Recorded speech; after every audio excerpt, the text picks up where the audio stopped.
presented by Mahalakshmi Digital Recording Studio, Kushesar Bazaar.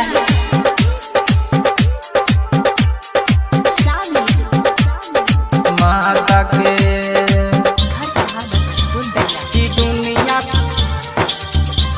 की दुनिया सलाम करे छे हो भारत माता के, हो भारत माता के, हो भारत माता के लहर तिरंगा की दुनिया सलाम करे छे हो भारत माता के लहर तिरंगा की दुनिया सलाम करे हो भारत माता के, माता के माता के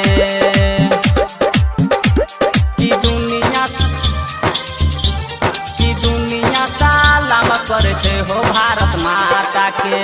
ई तिरंगा छिए देह सके साना हो, ऐ पर कुर्बान होय छे भारत के जवाना हो, ऐ पर कुर्बान होय छे भारत के जवाना हो।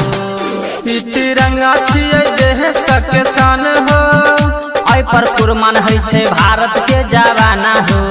होती न रंग के, होती न रंग के लहर तिरंगा की दुनिया सलाम करे हो भारत माता के लहर तिरंगा की दुनिया सलाम करे छे हो भारत माता के, माता के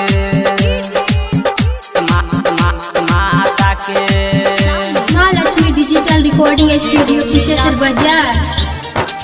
की दुनिया सलाम करे छे हो भारत माता के। जे तिरंगा पे देखही तो नजारा हो, सीना चीर देबै सहबै नैया कारा हो, सीना चीर देबै सहबै नैया कारा हो।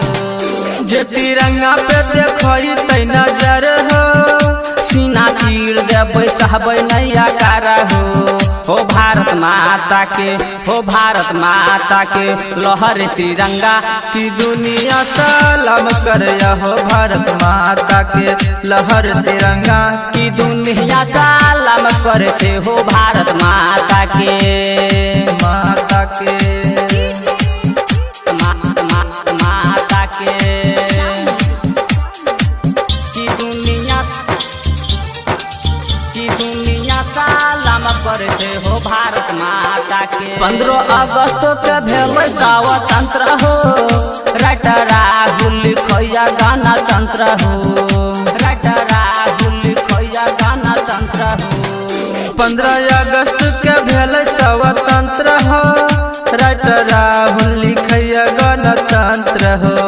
उमेश कामल जे हो राजवाली सलाम करैया की दुनिया सलाम करैया हो भारत माता के लहर तिरंगा की दुनिया सलाम करे छे हो भारत माता के।